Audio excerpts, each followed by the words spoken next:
DGP Maheshkumar Agarwal அனைத்து காவல்துறை அதிகாரிகளுக்கும் சுற்றறிக்கை அனுப்பியுள்ளார். அதில் போதைப் பொருளை ஒழிக்க தீவிர நடவடிக்கை எடுக்கப்படும் என்றும் டிஜிபி உத்தரவு பிறப்பித்திருக்கிறார். அண்மை செய்தியாக பார்க்கிறோம். கூடுதல் விவரங்களை செய்தியாளர் முருகவேல் வழங்க கேட்கலாம். முருகவேல், இந்த உத்தரவு குறித்த முழு விவரம் என்ன?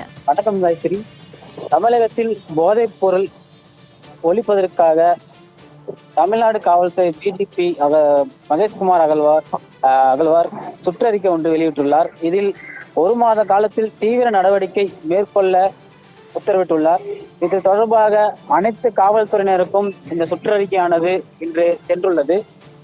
மேலும் இதன் முக்கிய அம்சமாக 1 மாத காலத்தில் போதைப் பொருள் முற்றிலும் ஒழிக்கப்படுவதற்காகவும் மேலும்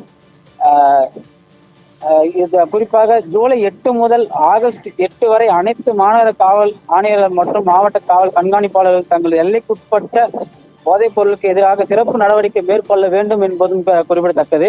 இந்த நடவடிக்கையின் முக்கிய நோக்கம் அதிகபட்ச அளவில் போதைப் பொருட்களை பறிமுதல் செய்வதுடன் அதில் தொடர்புடைய குற்றவாளிகளுக்கு உடனடியாக நடவடிக்கை எடுத்து கைது நடவடிக்கை மேற்கொள்ள வேண்டும் என்றும் இந்த சுற்றறிக்கையில் தெளிவாக பதிவிட்டுள்ளது. இந்த சுற்றறிக்கையானது தமிழ்நாட்டில் போதைப் பொருளை முற்றிலும் ஒழிக்கும் நோக்கத்துடன் செயல்பட வேண்டும் என்று டிஜிபி மகேஷ்குமார் அகர்வால் இந்த சுற்றறிக்கை வெளியிட்டுள்ளார்.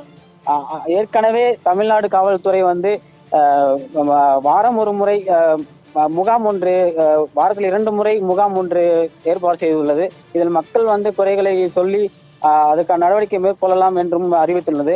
இது தொடர்ந்துதான் அடுத்த சுற்றறிக்கையாக போதைப் பொருட்களுக்கு எதிராக இந்த சுற்றறிக்கை வெளியிட்டுள்ளார். முருகவேல், விவரங்களை வழங்கியமைக்கு நன்றி.